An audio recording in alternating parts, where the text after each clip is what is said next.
paz do Senhor, para quem está aqui, paz do Senhor para o vídeo. Nós iremos iniciar a última aula hoje, do estudo sobre prosperidade, amém? Antes de iniciar, fale conosco, nos ensine e que a gente possa sair daqui sabendo, tendo a última aula, sabendo o que devemos melhorar, o que devemos mudar, para que o Senhor prospere ainda mais as nossas vidas, amém? Oremos. Senhor Deus, meu Pai, nós te agradecemos por mais essa oportunidade, Senhor, que o Senhor nos deu. Obrigado, Jesus, por esse culto, obrigado por nos trazer até aqui, Jesus. Obrigado, Jesus, por cuidar da nossa casa, cuidar da nossa família. Jesus, nós te pedimos que ainda nesse momento, Senhor, nos ensine, Pai, que o Senhor possa falar aos nossos corações, que o Senhor possa nos dar a direção, o discernimento de todas as coisas, ó Pai, para que nós possamos sair daqui prontos, Senhor, prontos e a aprender ainda mais a cada dia, Senhor, mas sabendo, Pai, que a Tua palavra nos instrui e nos ensina a lidar com tudo, Pai, inclusive com o dinheiro. Jesus, fala aos nossos corações, planta a semente da palavra para que ela possa gerar frutos, Jesus. É o que nós te pedimos e já te agradecemos em nome de Jesus. Amém. Glória a Deus. Podeis assentar. Quem está presente, quem está em casa pode também se assentar, pegar um lugar confortável. Antes de estudar é bom a gente sempre respirar, acalmar o nosso coração, focar a nossa mente, para que a gente possa aprender e evoluir aqui no estudo, enfim. Então, respira aí, respira quem estiver aqui, esqueça tudo que ficou lá fora, os problemas, e vamos mergulhar e adentrar aqui na palavra, na gloriosa e prazerosa palavra de Deus, amém? Hoje nós iremos falar, falamos no primeiro estudo sobre a humildade, na segunda aula nós falamos sobre os pensamentos, quem quiser ver, tem lá os 2 vídeos no canal do YouTube, para você que vai assistir esse, o ideal é que comece lá pelo primeiro vídeo sobre humildade. Falamos sobre humildade, falamos sobre os pensamentos e hoje nós falaremos sobre princípios. 2 princípios que nós devemos ter para ter prosperidade, sermos bem financeiramente e não perdermos a salvação. Lembrando que esse estudo é voltado nesse sentido. Aqui eu não estou só preocupado com o dinheiro ou em você ser próspero, mas a preocupação maior desse estudo é que você tenha uma prosperidade, que você tenha riquezas e bens de uma maneira saudável, que não faça com que você perca ou tenha risco de perder a sua salvação, o que é mais importante. Amém? Então hoje falaremos de 2 princípios. Então antes de começar, nós já podemos, se dermos um passo para trás e analisarmos tudo o que nós estudamos e o que nós vamos estudar, nós já sabemos diferenciar o que é princípio, o que é pensamento e o que é sentimento. É bem importante que você tenha tudo isso em mente para que você possa saber como, quando agir e o que usar. Tem momentos que muitas vezes nós precisamos usar a nossa inteligência, a nossa mente, o nosso pensamento e nós agimos com o nosso sentimento. E aí muitas vezes a coisa explode. Ou muitas vezes nós precisamos agir com o sentimento, com amor, com humildade, só que nós agimos racionalmente.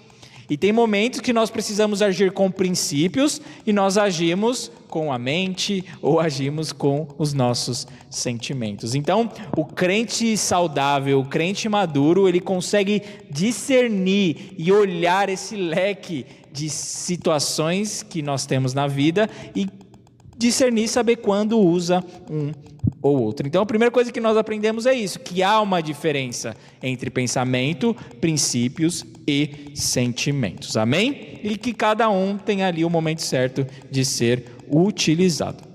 Então, nessa noite falando sobre princípio é um pouco estranho e eu, conversando com Deus, disse: Senhor, todas as vezes que eu vou aprender algo, ou todas as vezes que eu vou aprender uma nova matéria, na época de faculdade, ou hoje na pós-graduação, na maioria das vezes o que a gente aprende primeiro são os princípios. né? Até por isso que a palavra princípio já diz, o começo, a base de tudo.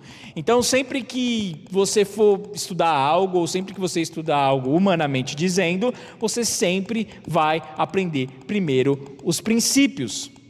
Porque os princípios são... o princípio é algo tão importante na nossa vida que nós aprendemos princípios desde criança.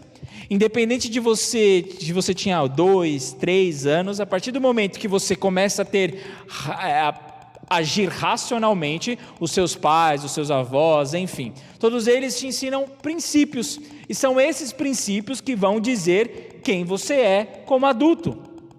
É por isso que nós temos diversas pessoas com diversas posições em relação a diversas situações. Porque dentro da casa de cada um aprende princípios diferentes. Uns aprendem princípios em comum ou não. Então, o princípio é algo que está nas nossas vidas desde que a gente é gente. Só que a gente muitas vezes não se detém a isso. E o primeiro princípio que a gente precisa ter para sermos prósperos e não termos risco de perder a salvação é o princípio da família. Vou repetir, é o princípio da família. E é por isso que eu vou ler aqui uma parábola bem conhecida que está em Lucas 15, o verso 11, a partir do verso 11, Lucas 15, verso 11, a parábola do filho pródigo, amém? Então nós iremos falar sobre o princípio da família, e a base desse tema é a parábola do filho pródigo, uma palavra bem conhecida, é por isso que eu não vou ler a parábola toda, é uma parábola bem extensa, mas eu vou extrair daqui do texto o que realmente nos é de valia e o que realmente vai ao encontro do nosso tema. Verso 11, um certo homem tinha 2 filhos, e o mais moço deles disse ao pai: Pai, dai-me a parte da fazenda de que me pertence, e ele repartiu por eles a fazenda. E poucos dias depois, o filho mais novo, ajuntando tudo, partiu para uma terra longínqua, e ali desperdiçou a sua fazenda, vivendo dissolutamente. E havendo ele gastado tudo, houve naquela terra uma grande fome, e começou a padecer necessidades. E foi e chegou-se a um dos cidadãos daquela terra, o qual o mandou para seus campos a apacentar porcos, e desejava encher o seu estômago com as bolotas que os porcos comiam, e ninguém lhe dava nada. E caindo em si disse: quantos trabalhadores de meu pai têm abundância de pão, e eu aqui pereço de fome. Amém? Vou ler até aqui, vocês conhecem a história, e aí ele volta, enfim, né? Esse não é o nosso foco. Hoje nós iremos falar sobre esse princípio de família. Amém? O princípio, a gente primeiro precisa entender que muitas vezes, muitas das nossas atitudes são consequência dos princípios que nós temos. Na primeira aula eu disse que pensamentos mudam atitudes e atitudes mudam sentimentos. Então eu disse assim: quando você quiser mudar um sentimento que você tem, você deve primeiro mudar os seus pensamentos. Mas a pergunta é: como que eu mudo os meus pensamentos? Aí que entra os princípios, porque os nossos pensamentos são influenciados pelos nossos princípios. Então muitas posições e muitas coisas que nós pensamos, eles advêm daquilo que nós aprendemos dos nossos pais, aprendemos na escola, aprendemos no trabalho, aprendemos no dia a dia e formamos ali uma ideia. Então, se você quer mudar alguns pensamentos que você tem, ou se você tem pensamentos que não são, né, os pensamentos que você queria ter ou que a palavra nos diz para ter, você deve começar a observar quais são os seus princípios. E pode ser que você tenha princípios errados, pode ser que você tenha ausência de princípios, E é isso que tem causado a sua falta de fé, é isso que tem causado a sua falta de empenho no trabalho, é isso que tem causado você não conseguir levantar de manhã para trabalhar, é isso que tem impedido de você fazer a sua parte. Muitas vezes nós focamos muito no problema, muito no fruto do problema, quando na verdade o fruto só é a demonstração daquilo que está ruim. Então todas as vezes que você tiver uma atitude que você sabe ou que a palavra diz que é errado, você não deve focar apenas no problema, mas sim na ausência, alguma coisa está acontecendo dentro de você. E muitas vezes a nossa falta de atitude, a nossa falta de comprometimento com algo se diz, né, ou é resultado da falta de um princípio. Então, para a gente ter os pensamentos que a gente comentou na aula passada ou na pregação passada, é necessário nós termos esses dois princípios. E o primeiro princípio é o da família. Quão princípio importante é esse? Por quê? Porque se você analisar bem as histórias, e aí eu acompanho a história de alguns homens do mundo, você vai ver que em algumas situações, você percebe que o dinheiro, uma das primeiras coisas que o dinheiro ataca é a família. Muitos homens ricos têm famílias destruídas. Muitos homens ricos já não são mais casados com as esposas que eles começaram. Muitos homens ricos, eles não se dão bem com seus filhos. Por quê? Porque o dinheiro, uma das primeiras coisas que o dinheiro ataca, uma das primeiras coisas que o dinheiro destrói, quando você não tem controle dele, é a sua família. Porque, como eu disse, o dinheiro é um senhor e ele passa a dominar tudo na sua vida. Enquanto você foca no dinheiro, enquanto você foca em ganhar dinheiro, enquanto você está ali servindo ao dinheiro, a sua família está sendo esquecida, a sua esposa fica de lado, e aí os casamentos e as famílias são destruídas. Então, esse princípio, se você não tem esse princípio em si, se você não tem essa ideia de que a sua família é algo que está acima de tudo nessa terra, você não pode ser próspero. Por quê? Porque se você tem uma família e não tem esse princípio e for rico, com certeza o dinheiro irá destruir a sua família. Amém? Então nessa noite, a primeira coisa que você precisa ter em mente é, se você não tem isso, que eu acho pouco provável, é falar assim: a minha família está acima de tudo. Né? Nessa terra, Deus e a nossa família vêm logo depois. Então você não tem situações que o dinheiro, isso eu falo por experiência, o dinheiro vai colocar em xeque ganhar dinheiro ou a sua família. O dinheiro vai colocar em xeque ali uma situação com a sua esposa ou com os seus filhos. E é aí que impera o princípio, aí que impera o que você tem como intocável. Princípio nada mais é que algo que você fala assim: isso eu não vou mudar, disso eu não abro mão. O princípio é isso. E os princípios são tão importantes, e isso é muito, muito legal a gente compreender, porque muitos crentes e algumas teologias, elas focam muito na lei de Deus. Só que a lei, ela não tem a força dos princípios. A lei, ela não exerce em nós uma influência tão grande quanto os princípios. Mas ninguém fala isso pra gente. E eu vou te dar um exemplo. Eu vou perguntar aqui para minha mãe: mãe, você não rouba porque a lei diz para você não roubar? Ou porque é um princípio seu não roubar?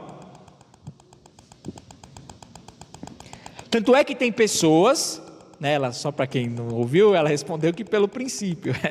Tanto é que tem homens que por ausência de princípios roubam. A lei não impede ninguém de roubar. Ela simplesmente estabelece uma pena. O princípio não. O princípio não existe pena. O princípio é só assim, é isso e acabou. É por isso que os princípios eles estão acima da lei. Um crente que tem princípios é um crente que ele não fica muito observando para a lei. Tanto é que se a gente analisar os 10 mandamentos, e se você pegar o amar a Deus, os 2 principais mandamentos que Jesus nos ensinou, amar a Deus sobre todas as coisas e o próximo como a ti mesmo, se você observar a essência disso, isso não é uma lei, isso é um princípio, de falar assim, Deus vem acima de tudo. O Bolsonaro diz, né, Deus acima de tudo, isso está lá na lei? Não, mas quando ele diz isso, ele está querendo dizer como um princípio. E o princípio tem muito mais influência em nós do que a lei. É por isso que muitas vezes aquele crente que observa muita lei, o que não pode, acaba pecando, acaba errando em um lugar ou outro. Mas aquele crente que tem princípios, aquele crente que fala, não, isso daqui eu não abro mão, ele prospera, ele tem vitória. Porque você não pensa na pena, você simplesmente fala, esse é o valor que eu tenho como ideal. E é esse caminho que eu vou seguir. Então, para ser próspero, eu preciso pensar, eu preciso proteger a minha família. Eu preciso dar a ela o verdadeiro valor. Então, materialmente dizendo, se você não tiver isso na sua cabeça, que o dinheiro irá atacar a sua família, que irá te colocar em situações em que, e aí, vai ou não vai? Sou eu ou a família? Vai fazer isso. E se você não tem esse princípio, você irá perder sua família e, consequentemente, a sua salvação. Só que, se você analisar mais profundamente isso, e se você ver essa passagem, quando o jovem rico vem e pede para o pai a sua herança, ele está desonrando o seu pai. Por quê? Porque uma herança, ela só é distribuída quando a pessoa morre. Então, quando ele chega ao pai e diz, pai, eu quero a minha morte, ele está dizendo assim, pai, você para mim morreu.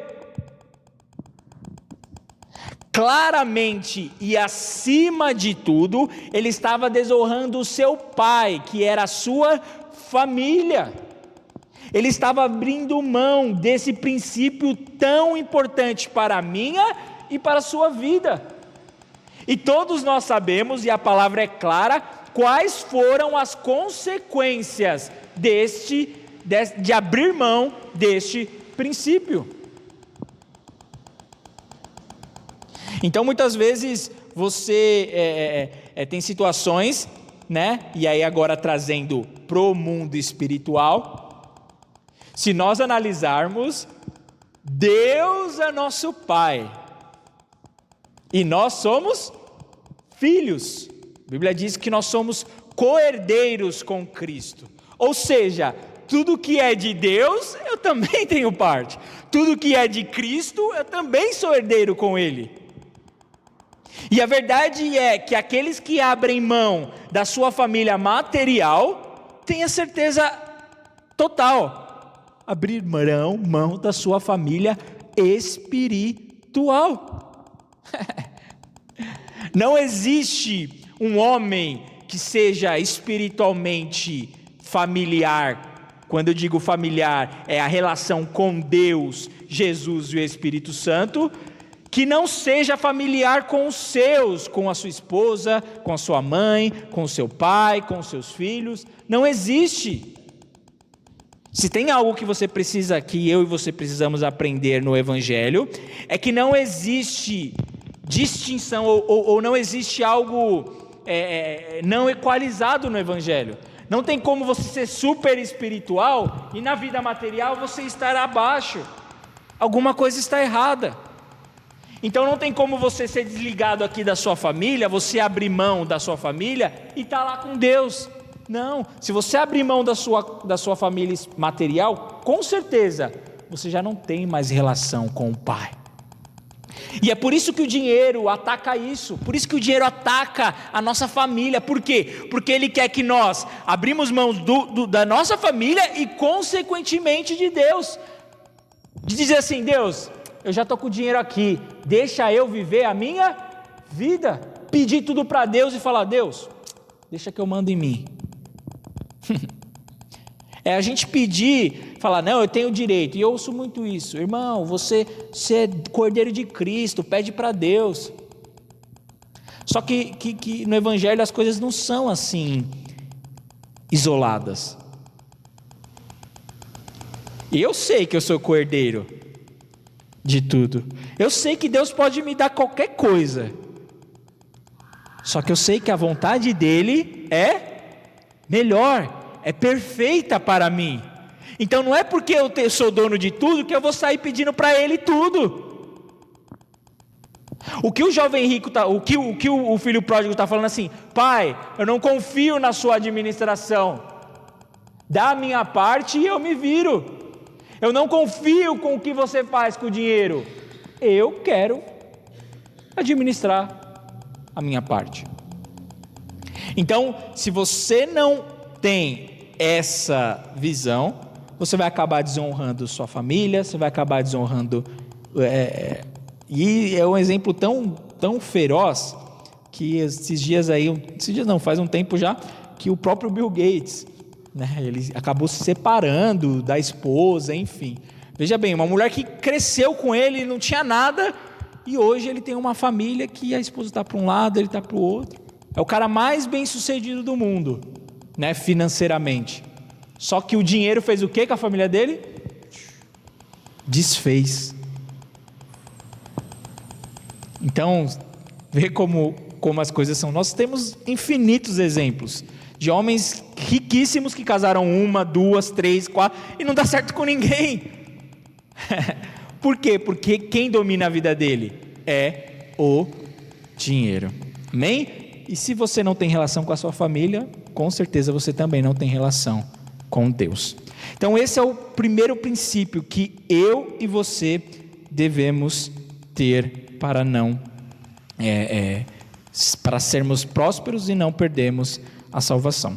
O segundo princípio, e esse princípio aqui ele é de suma importância também, né? É o da fidelidade. Nós precisamos ser fiéis a Deus, amém? E a base desse princípio está lá no verso, a partir do capítulo 16, a partir do verso 1, que é a parábola do mordomo infiel, amém?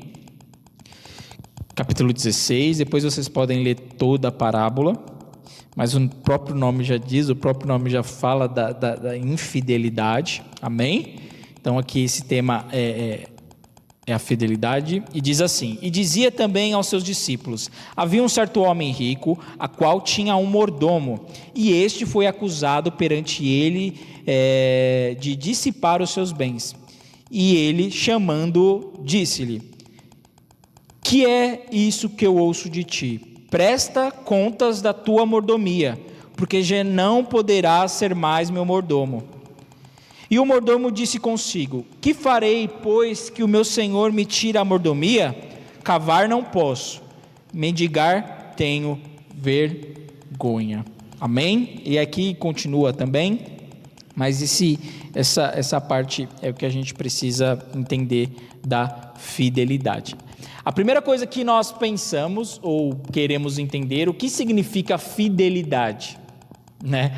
E aí eu, pensando sobre isso, muitas vezes algumas palavras, elas não significam apenas aquilo que está no dicionário. Então você fala: Gabriel, é simples, eu vou lá no dicionário, vejo o que significa fidelidade e... Não, a palavra fidelidade não é o princípio fidelidade, entende? O princípio fidelidade é uma coisa, né, mais profunda, e a palavra fidelidade é apenas uma palavra com um significado. Agora, o que a gente está tratando aqui hoje é sobre o princípio da fidelidade. Que princípio, o que isso significa no contexto bíblico? O que é fidelidade no contexto bíblico? No contexto de um casamento, fidelidade é o homem permanecer com aquela esposa, não trair, até que a morte os separe. Isso é fidelidade. E muitas vezes quando nós ouvimos a palavra, nós logo ligamos a isso, né? Porque é algo que está mais próximo a gente. Mas como eu falo, na Bíblia, né, grande parte das palavras, elas têm um significado muito mais profundo, e fidelidade é uma delas. E eu conversando com Deus em relação a isso, e aí a gente já parte para o livro de Jó, e a gente vai pensar ele como sendo homem, e todos nós sabemos como exemplo de homem fiel. Jó era um homem fiel a Deus, e o próprio Deus se gaba disso, né? Vistes meu servo Jó, ele diz ao inimigo. Então, Jó, se a gente quer aprender sobre fidelidade, e aí está mais uma dica, leia o livro de Jó.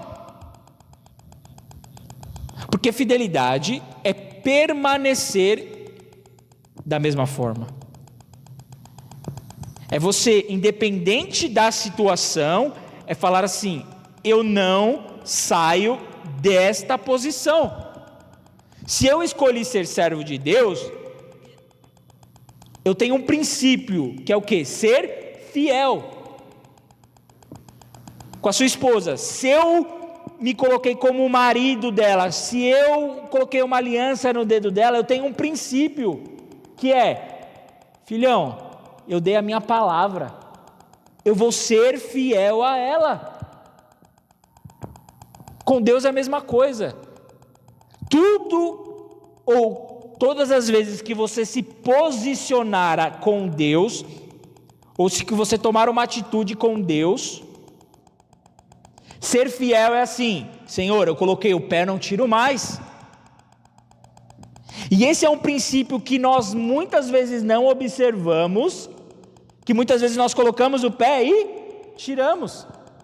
Ah, Senhor, eu sou diácono. Ah, não sou mais. Ah, Senhor, eu sou pregador. Eu já fiz isso. Teve uma época que eu falei: Jesus, eu não vou pregar mais. Mas poxa, você pediu para pregar, você. Isso é infidelidade. Por quê? Porque aconteceu uma circunstância ou outra, você fala: ah, quer saber? Não quero saber de mais nada. Você já pensou? E é assim que as pessoas veem os casamentos hoje em dia. Ah, teve uma moça aí que cristã, que casou, ela ficou casada há 3 meses. E assim, ah, não dá certo, tchau, foi cada um para um lado.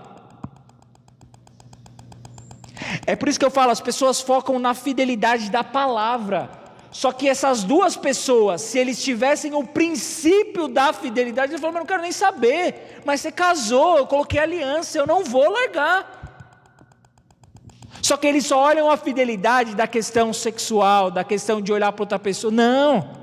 Antes desse, pensa, a fidelidade nesse sentido é um pensamento. Não é um princípio. E pensamentos, eles mudam, eles variam.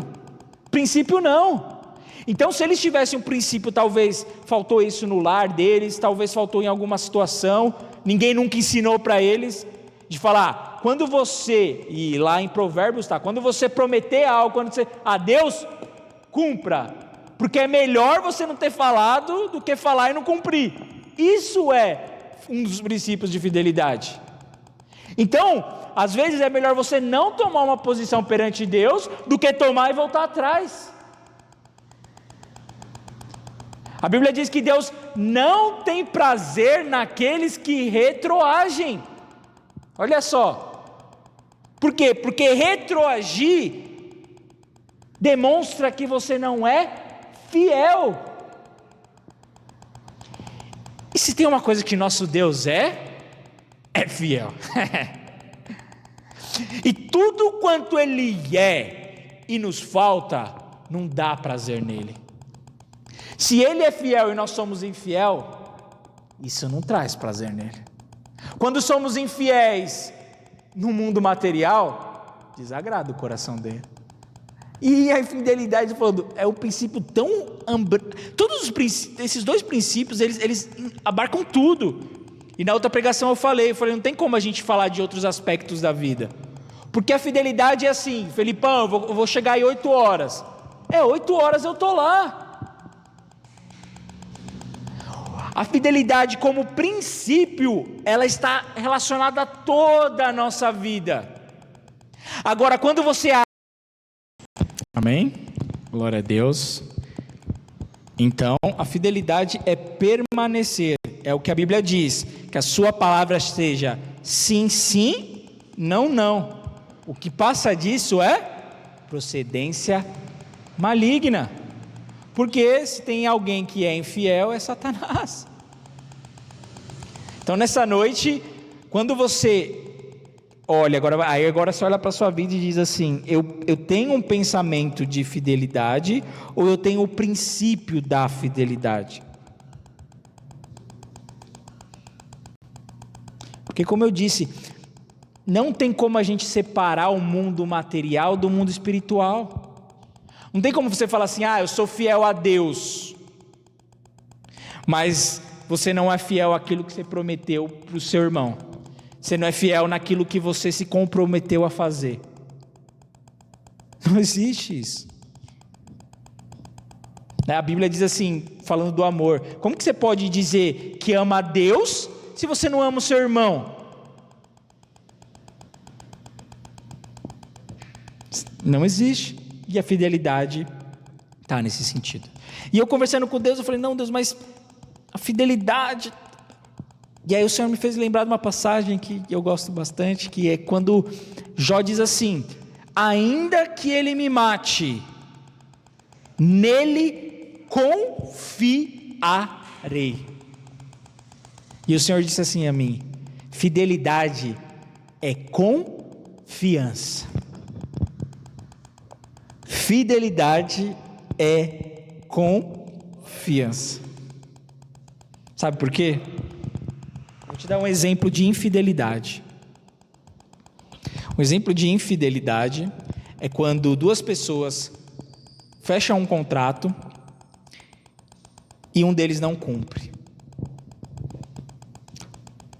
Muitas vezes, a infidelidade se dá pela falta de confiança no outro. Você fala assim, não, ele não vai cumprir isso. E aí você faz o quê? Você se antecipa. Você se antecipa e sai fora. Quando você não, ou quando você é casado, ou quando você namora, ou quando você desconfiou, você perdeu a confiança naquela pessoa, você já dá aquela balada, você fala, não sei não. A falta de confiança, ela abala a nossa fidelidade. Porque nós sempre esperamos que o outro faça o que ele se comprometeu a fazer.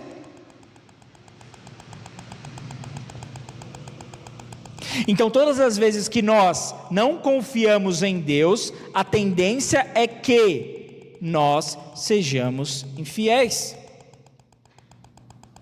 Por exemplo, você fala, Senhor, eu estou com um propósito X. E aí você faz uma vez, você faz duas, você faz três e não acontece nada. Aí você fala, oxi, sei não se Deus vai fazer, se não fez até agora. E aí qual que é o seu pensamento? Vou parar. Acho que não era isso. Já é infiel. Se a gente continuar no texto aqui, e aí vai dizer lá no 10, quem é fiel no mínimo, também é fiel no muito. Quem é fiel nas menores coisas, também é fiel nas maiores coisas. É por isso que eu digo, o princípio, ele não faz seleção de coisas. Ele fala, eu sou isso e acabou, eu vou agir assim em qualquer situação. Agora, quando temos o princípio, quando nós temos a fidelidade como pensamento, você fala, se eu for infiel aqui num contrato, aí você olha o contrato lá, se eu for infiel aqui eu vou pagar a multa, vou pagar isso, vou pagar aquilo, você está sendo forçado a ser fiel. Por quê? Porque você não tem um princípio. E eu ouço alguns clientes reclamarem muito. Ele diz: na minha época não era assim, não tinha que fazer contrato, era tudo no fio do bigode que fala, né? Porque a sua palavra tinha peso. E hoje os valores mudaram. Hoje os princípios, não é que os princípios mudaram, alguns princípios foram tirados da educação, foram tirados da escola. Então eu tenho certeza que você tem princípios aí que você lembra de quando era criança, seus pais te ensinaram. Eu tenho um muito forte da minha vida que meus pais sempre me ensinaram a dizer: você não é melhor que ninguém. É um princípio. Então onde eu chego, não importa quem esteja, onde eu esteja, eu sei que eu não sou melhor do que ninguém, todo mundo é igual. Então o princípio da fidelidade é você, em relação a Deus, é você confiar nele. Se você não confiar no Senhor, você nunca será fiel a Ele. Amém? E Jesus, continuando aqui, ele diz assim no 12: e se no alheio não fosses fiéis, quem vos dará o que é vosso? Nenhum servo pode servir a dois senhores, porque ou há de aborrecer a um e amar ao outro, ou se há de chegar a um e desprezar ao outro. Não podeis servir a Deus e a Mamon. Aqui claramente Jesus trata o dinheiro como um senhor. Senhor em letra minúscula, mas trata. E é aquilo que eu disse na primeira aula. A única coisa que a Bíblia trata como senhor é o pecado, o dinheiro e Jesus. E aqui Jesus diz assim: não tem como você, se você for infiel a Deus, é isso que às vezes a gente não entende. Que não existe meio termo para nada. As pessoas falam assim: isso daqui não é de Deus, mas não ofende a Deus. Então, mas como assim não ofende? As pessoas fazem separação das coisas e colocam as coisas num limbo. E quando aqui às vezes a Bíblia é assim, ou é de Deus ou não é. Ou você está agradando a Deus, ou você está agradando a Mamon. E todas as vezes que você é infiel a Deus, de alguma forma você não está servindo Ele. Ele não é o seu Senhor. Você está sendo como esse mordomo infiel. Você não está fazendo aquilo pelo qual você foi designado por Ele.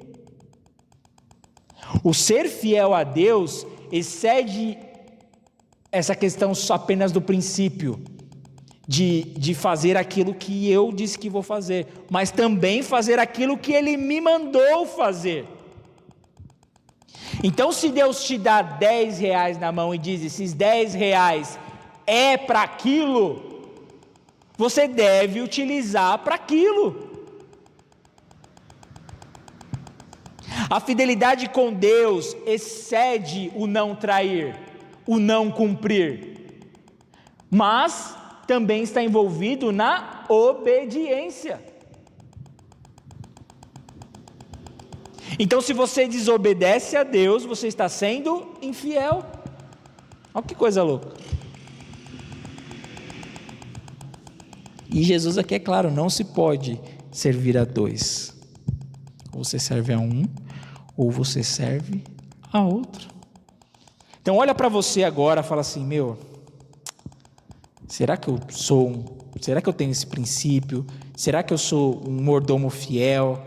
Será que eu sou um mordomo infiel? O que o Senhor tem me dado? Com todas as coisas que o Senhor tem me dado, pode ser um carro, eu sou fiel naquilo que o Senhor me dá? Eu sou fiel naquilo que o Senhor me dá e me manda fazer com aquilo? Eu sou fiel, eu tenho usado aquilo que o Senhor tem me dado como instrumento? Eu sou fiel àquilo que está nas minhas mãos?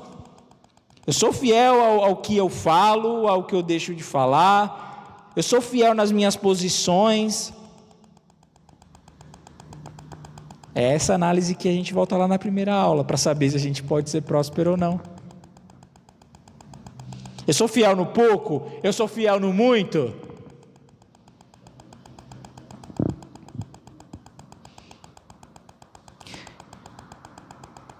Quem é injusto no mínimo, também é injusto no muito. É interessante que Jesus fala primeiro de fidelidade, e ele não fala de infidelidade. Ele não fala assim, quem é infiel no pouco. Não, ele fala de justiça. Porque quando você é infiel, não é só infidelidade. Você está sobre a injustiça. Além de tudo, você está cometendo uma injustiça. Quando o marido trai a esposa, ele não está sendo só infiel, ele está sendo injusto. Porque traição é pegar a faca pelas costas e falar, ó, toma. Então Jesus ele coloca a infidelidade numa prateleira gravíssima. Gravíssima. Falando assim, ó, você está sendo injusto. Então, e aí ele coloca, quem é injusto no pequenininho, também é injusto no muito. Porque às vezes a gente fala, não Deus, quando eu estiver lá, quando isso acontecer, mesma coisa, eu sou noivo. Aí eu sou noivo, e de repente eu saio, fico com outras meninas, sou infiel, eu falo, não Senhor, quando eu casar, Deus falou, não amigão, se você é infiel quando você é noivo, você vai ser infiel também quando você estiver casado. Por quê? Porque é a falta de princípio que faz você errar. Então a sua fidelidade ela não pode estar atrelada a situações.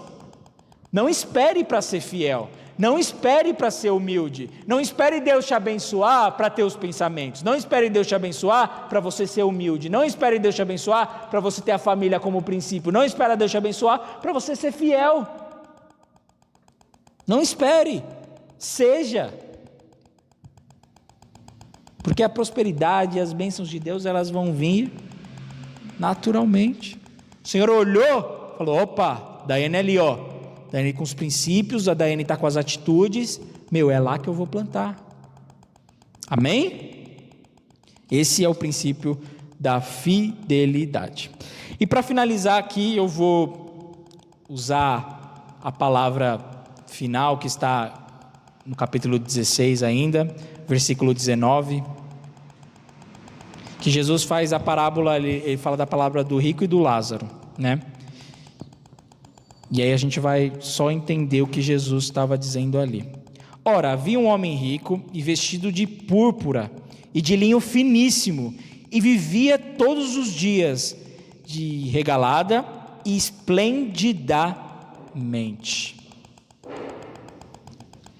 Lá no final nós sabemos que esse rico ele não é salvo, que esse rico perde a salvação. Só que Jesus deixa claro aqui que ele deixou de observar tudo que nós estudamos aqui. Primeiro que ele se vestia de púrpura. Isso já demonstra que ele gostava de brilhar, ele gostava de aparecer. Ou seja, lhe faltava o quê? Humildade. Ele vivia esplendidamente todos os dias.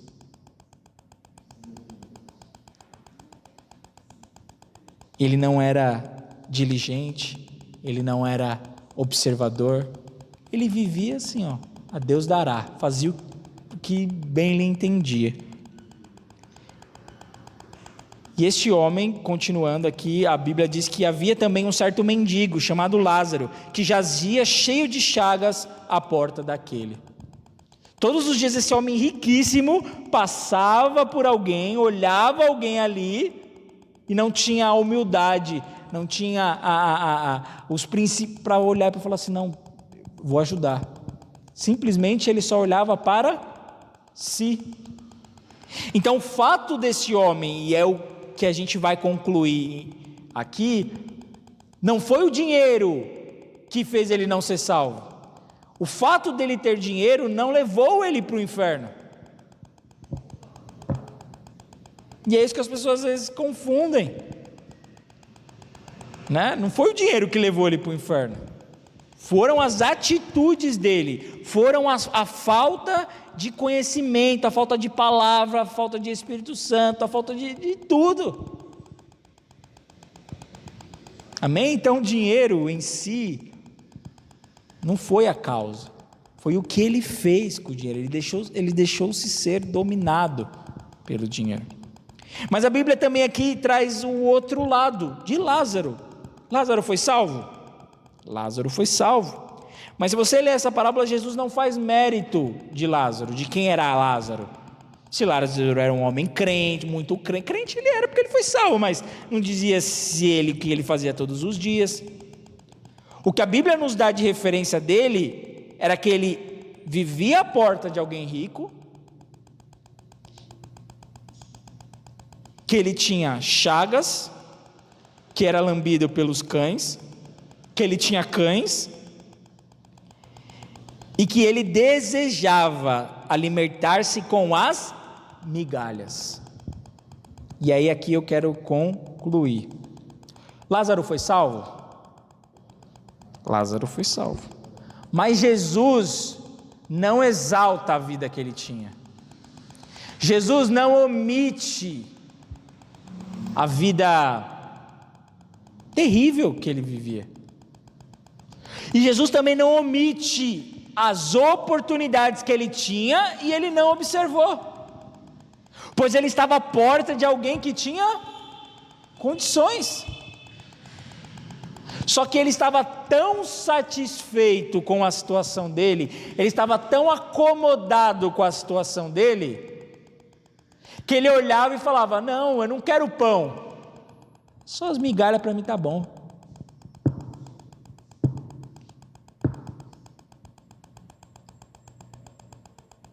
O que Jesus está falando assim, a riqueza não vai te salvar,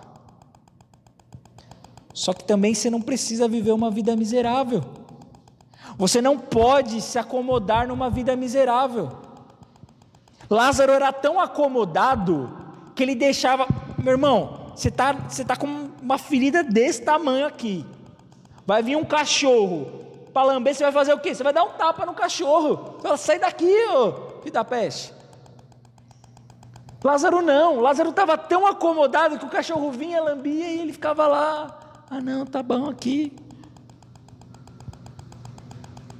Não, meu irmão, o Senhor tem muito mais para nós. E hoje eu vi um podcast que o Felipe me enviou de um pastor, e ele dizia isso, o Senhor quer levantar crentes bilionários, porque se você vê quem é o dono do Instagram, é um ímpio, se você vê o dono do YouTube, é um ímpio. Imagine se o dono do Instagram fosse crente. Imagina se o dono do YouTube fosse crente. Quantas pessoas não seriam alcançadas? Imagine se o dono da Rede Globo fosse crente. Então ele disse, Deus quer levantar uma geração, homens bilionários, para quê? Mas não focados em si mesmos, não amantes de si mesmos.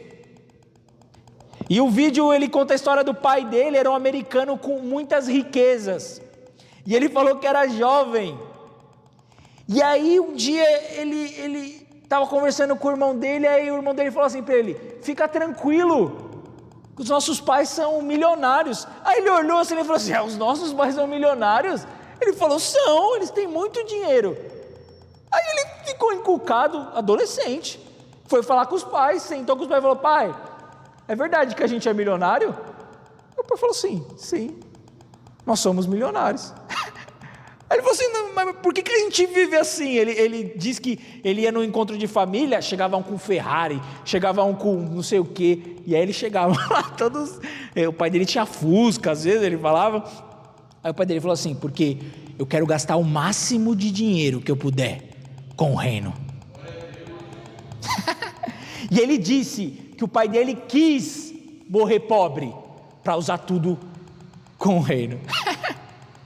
Na hora que ele falou isso, eu falei, meu Deus, olha, o cara vivia uma vida pacata, o cara vivia uma vida assim que você olhava e falava, você não dava nada. Por quê? Porque o pensamento dele é reino, é reino, é reino, é reino. Por quê? Porque ele sabia que era um mordomo. Porque o dinheiro não tinha poder sobre ele. Se chegasse no outro dia, Deus falasse assim para ele, gasta 1 milhão para fazer aqui. Ele ia fazer lá, ia fazer o tempo. Gasta 2 milhões, ele ia gastar.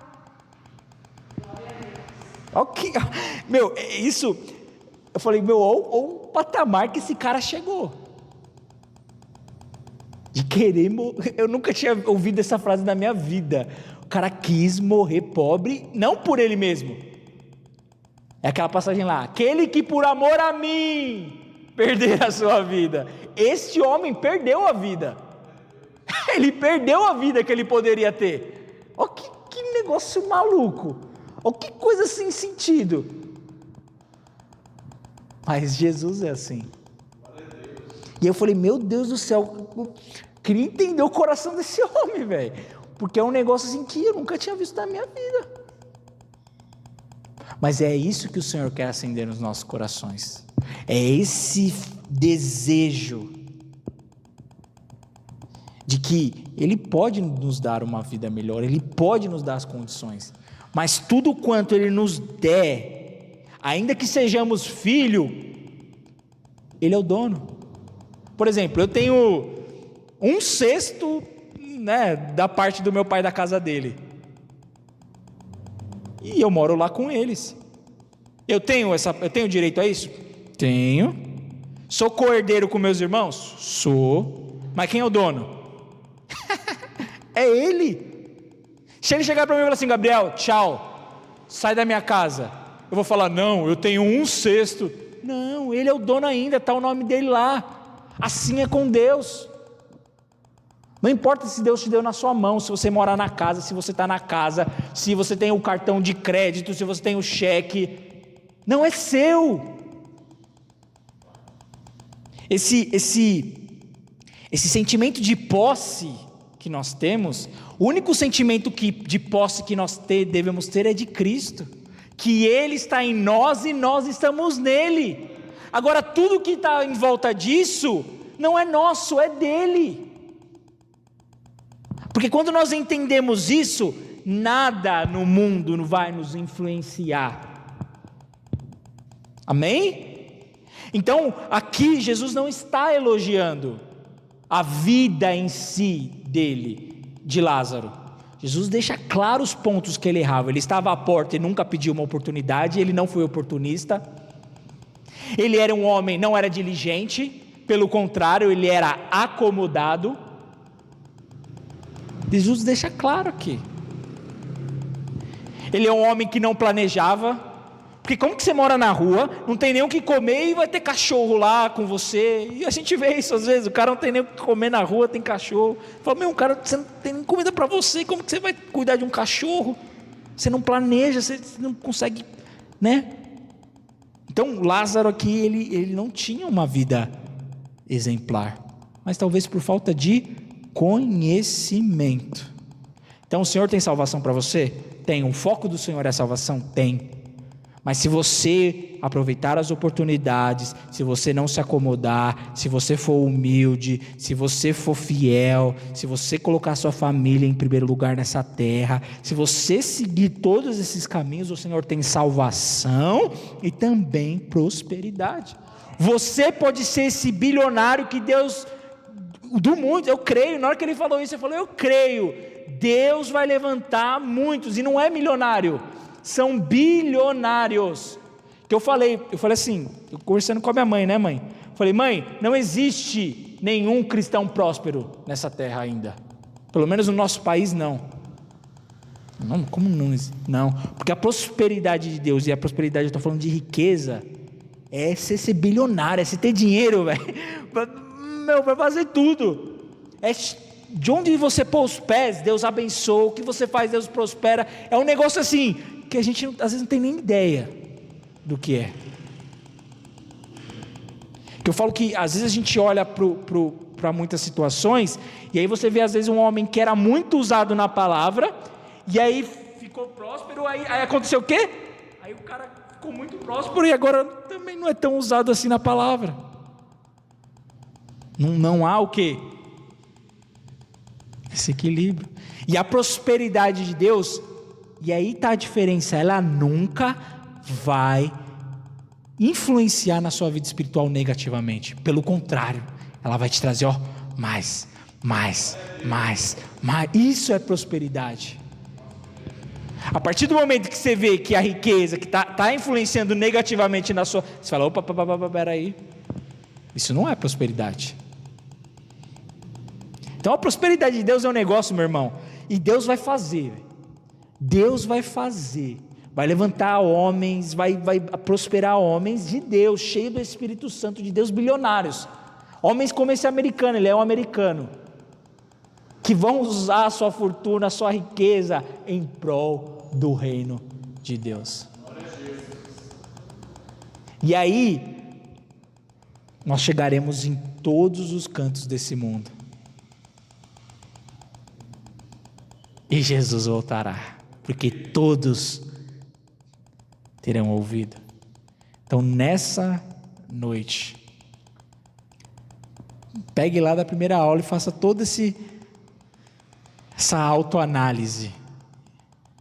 Pode demorar 1 mês, pode demorar 2, 4, 1 ano. A gente fala, Senhor, eu posso melhorar aqui, esse princípio aqui eu ainda não tenho, eu vou ser mais fiel.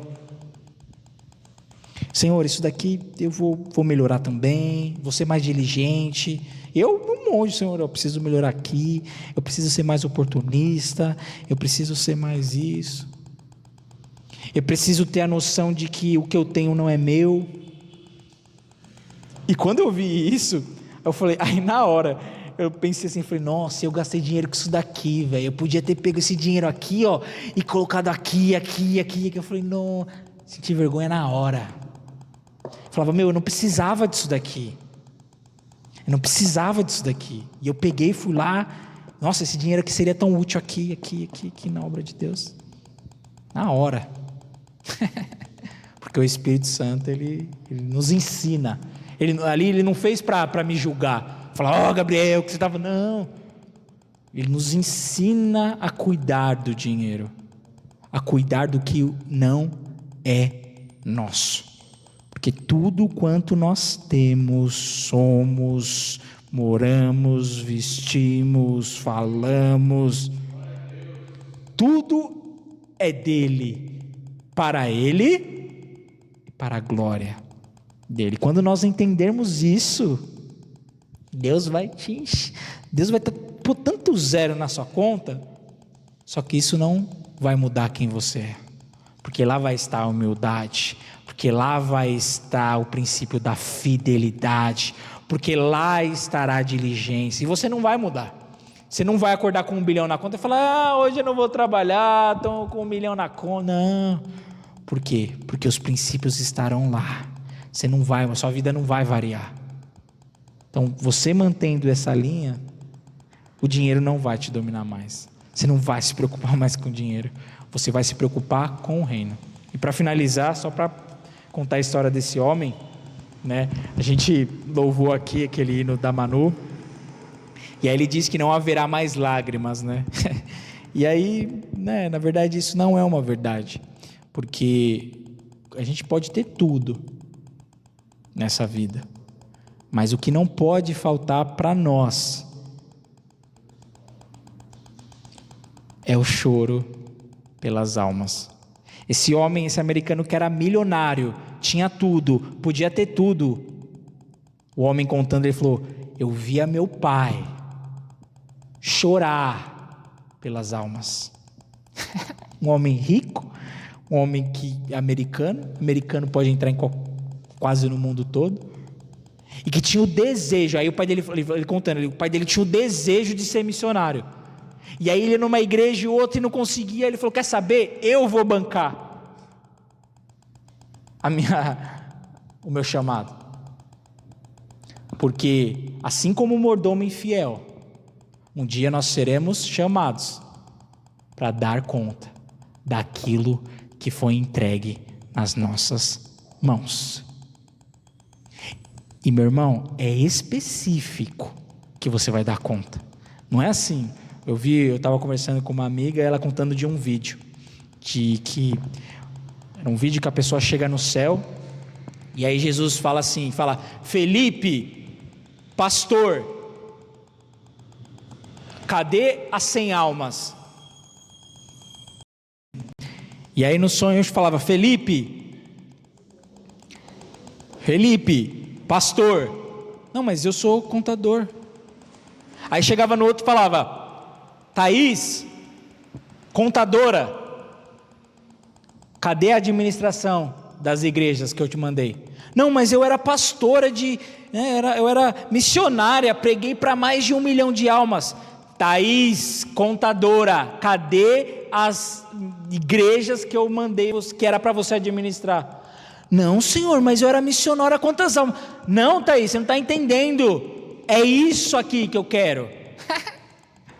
Aí por último chega uma mulher toda triste, já ali tentando se justificar, disse, não, mas Jesus, eu não sei, agora eu não preguei para ninguém, quase, eu não fui missionária, eu não fui para as nações, eu não sou contador, eu não sou advogado, eu não sou pastor, eu só criei meus filhos. Aí Jesus olha, Vânia, criar 6 filhos, pode entrar. Dar conta daquilo que o Senhor, a missão que o Senhor nos deu. Não é fazer o que quero e chegar lá no céu e falar, mas eu fiz. Não é o que você fez, filhão. É o que você tinha para fazer. Você fez. Porque imagina, se a mãe do Billy Graham pensasse isso. Ele, se eu não me engano, ele tinha 1 ou 2 irmãos. Imagina você chegar lá no céu, ela vai chegar no céu, Jesus, eu só tinha um filho ali, fulano de tal, e o Billy Graham. Billy Graham? Milhões de almas se achegaram a Deus por conta daquela vida. Então, a gente às vezes quer impressionar Deus, mas foque naquilo que Ele colocar na sua mão. Se é para cuidar de filho, seja excelente. Eu estava ouvindo uma pregação e conversar sobre excelência. Tudo quanto você faça, materialmente, espiritualmente, seja excelente. Jesus não nos chamou para ser meia boca. Faz o que der aí. Coloca um esparadrapo aí. Pega esse daí mesmo. Seja excelente naquilo que você fizer. Se Deus colocou uma igreja na sua mão, faça o melhor possível.